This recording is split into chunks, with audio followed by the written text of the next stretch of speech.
Greetings everyone, welcome back to the channel. So we've covered a lot of protests on this channel, and there are various forms of them. Some are a lot more dramatic and extensive than others, and you could argue that a First Amendment audit is a protest in a way. And certainly in the context of the First Amendment, there are various forms of expression and protest that one can choose to exercise. In today's video, we have a pretty interesting form of protest, and this is a great video to highlight the extensiveness of the First Amendment's protections. This interaction was uploaded by a channel called Brother K, and the description says that it took place on July 24th of 2023. Now, before we go any further, it's important to remember that the point of these videos is not necessarily to advocate for one side or the other of any given situation, or to comment on the legitimacy of their subject matter. Regardless of what you believe, let's keep this conversation about the law and not the content of the speech that we're about to see.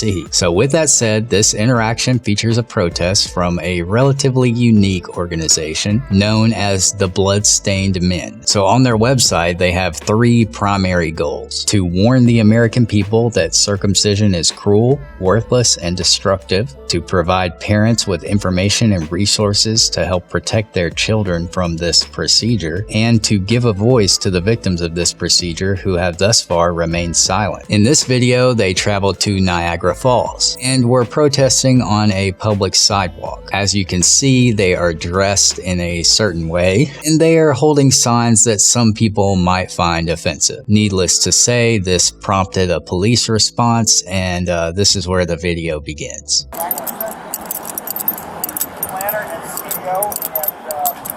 Gentlemen, you can remove the signs or you can come with me, up to you. Officer, we are the Bloodstained Men. We believe we have a constitutional right to hold signs in public. Okay, well, it's vulgar and it affects other people. The We got called on it. The ACLU has defended our right to protest in You have the public word spaces. foreskin and penis on your signs Officer, for public view. Officer, I suggest you call the city attorney before you push your viewpoint further than this. I'm telling you to pack it up and move. If you refuse to disperse, you'll be arrested for disorderly conduct. Who will you arrest, me or all of us? All of you.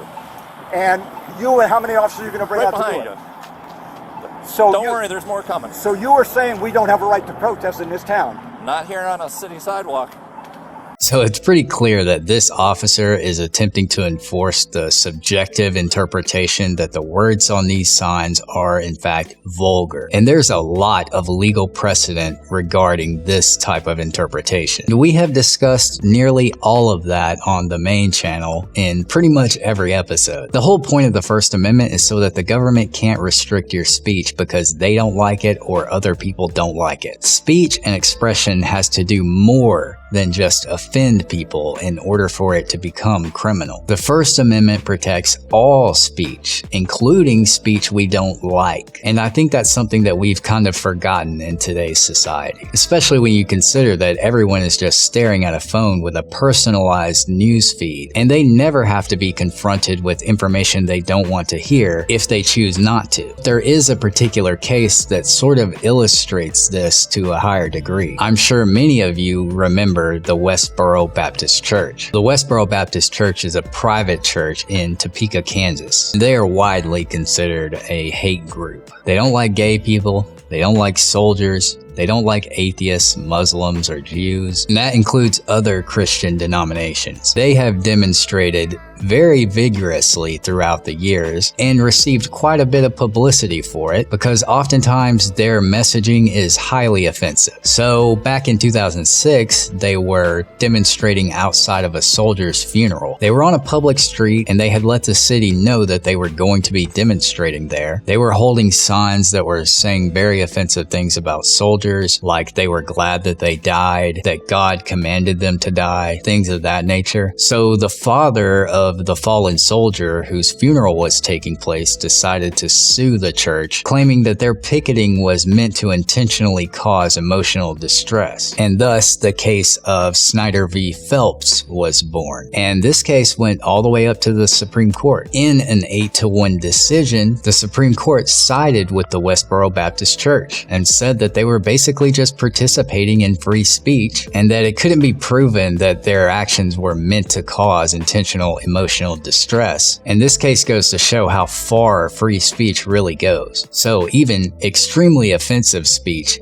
can be protected under the First Amendment. And it takes a lot to reach the level of obscenity that would be needed to circumvent the protections of the First Amendment. So with all that said, it's highly unlikely that it is illegal for these individuals to be protesting their message on a public sidewalk. This is exactly the type of demonstration that the First Amendment was made for, and it's taking place in exactly the place that the First Amendment is designed to protect. This is kind of a classic case of someone not liking what's being said, but what's being said not reaching a level of criminality. And this officer is wrong about his interpretation and these threats that he's making. But anyway, let's jump back into the video and see how it goes. Could you show us the code enforcement? City sidewalk. Could right you here. show it to us? No. You're you not, can look it up because you should have got a permit before we don't need a here. permit. The Constitution is our permit, You officer. need a permit out here. So what is your demand? Disperse. Do you realize that puts you in league with only a handful of cities? We've been over 500 cities across the United it's time States. to go. I'm telling you to go, or we can do it my way. Up to you. Why do you say it's your way? Who ordered you to do it? So you're doing it on your own? Because of this. Because of what?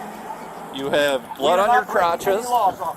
We are not breaking any laws. We have a constitutional right to protest. We have a constitutional right to protest in the United States. Were you raised in the same country I was raised in? United States We have a of America. constitutional right All right, to protest. so you're refusing to disperse? I didn't say that. We're talking. No. I want to see the legal citation. It's dispersed. Now, what do you mean by disperse? Go back to your vehicles, pack it up.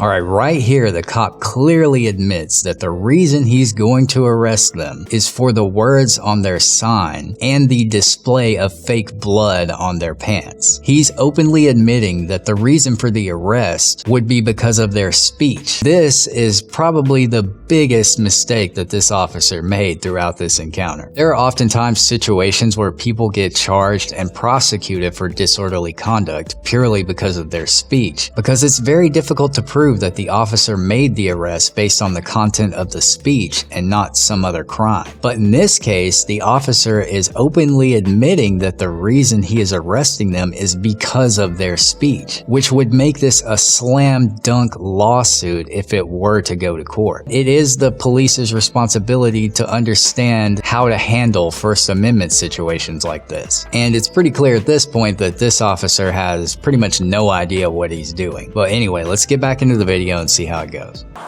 Who is your duty officer? Who is your duty lieutenant? Our duty lieutenant? Who is in charge? He's long and gone by now. Who is in charge? Probably a B shift lieutenant. We would like to talk to someone higher than you, officer. Okay. We feel that you're making Okay, well, you can put the signs in your vehicle until the duty lieutenant shows up. We would like to talk to someone in charge, officer. You are making a very bad mistake in judgment here. We have a constitutional right. We also want to be clear that we're not here to get arrested. We are not here. We want to assert our rights as much as possible, but we do not. Our goal is not to cause a problem for anyone. We don't need a permit. The ACLU has confirmed that we don't need a permit to protest in public streets and sidewalks.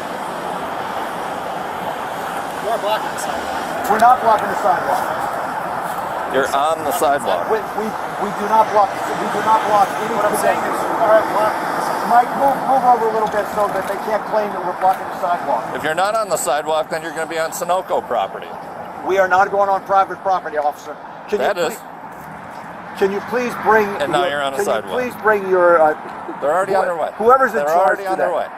Because I'm willing to talk to you, but we are firmly convinced that we have a constitutional right You're to do this. You're convinced or assured? We know. We're assured. Okay, because the ACLU will back us up on that. Okay. We're on 2 week tour of New York State. Really? Yeah. This is day 4. We were in Orchard Park earlier today. Yeah, how'd that go? Fine. The police didn't bother us a bit. We were in David, what other cities? We were in Orchard Park this morning. We were in borderline auditors. Oneonta, Binghamton. We were in Oneonta yesterday. It was Okay. It was reported that you guys were exposing yourselves. Was anybody exposing their That is private absolutely property? false. Okay, that's That what is I'm absolutely false. The officer said that someone called in and said that we were exposing. That is absolutely false, officer. Absolutely false.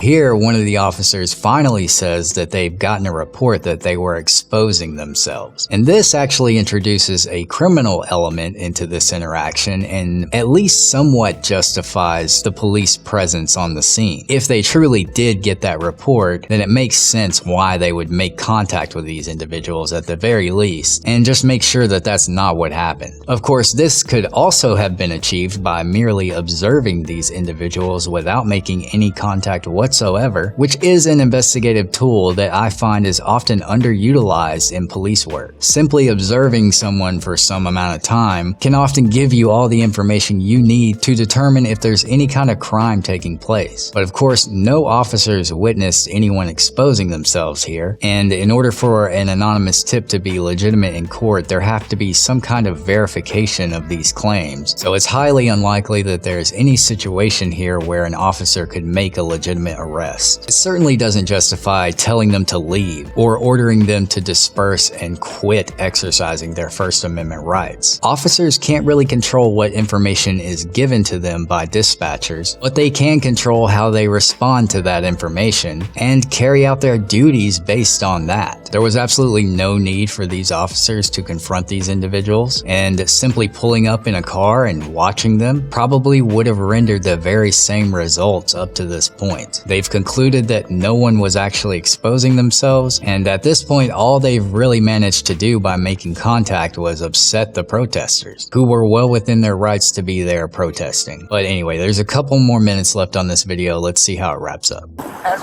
that's the second time I've heard that over the years. We've been doing this for 11 years. Several years ago, someone called. I'm just telling you what it was reported about. I understand that, and I believe you because it happened before. And but we're not insane. No, you're with them too? Over Yeah, there? we're all together. Yeah, they're all together, but no one was exposing themselves? Absolutely not. Okay. Absolutely not. That would. We are not lunatics, officer. So you are. No, I understand. You got You that have a right to report. protest, right? I'm not saying you don't. I guess the only issue would be obviously if there was any exposing yourselves or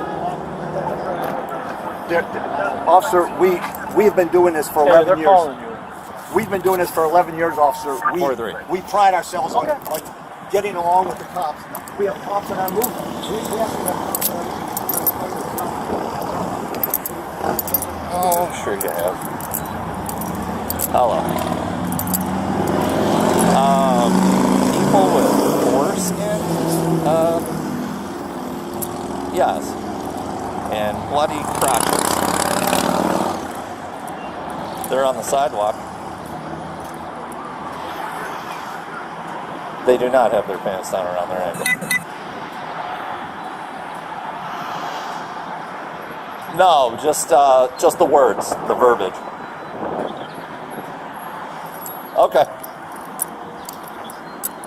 All right. Thank you. Good God. Where is he? Benny! 3-7. Alright, so the video ends there. The cop clearly got a call from his supervisor, and it appears as though he was informed to leave these guys alone, and for some reason the officer tried to make a point again that they were on the public sidewalk, as if he's the hall monitor of public sidewalks. But it did seem like whoever was on the phone shut that down, which is good. I will say that the phone call did seem a little brief, and it would have been nice if whoever was on the phone had educated this officer about this for future interactions, but at least they avoided a potentially devastating lawsuit. I mean, it doesn't get more cut and dry than this right here. Honestly, this police department dodged a bullet here. They should probably promote whoever was on the other side of that phone. Anyway, that's all I got for you today. I hope you enjoyed this episode. As always, feel free to leave your comments below. I sincerely appreciate you taking the time to watch this video, and I hope to see you in the next one. Cheers.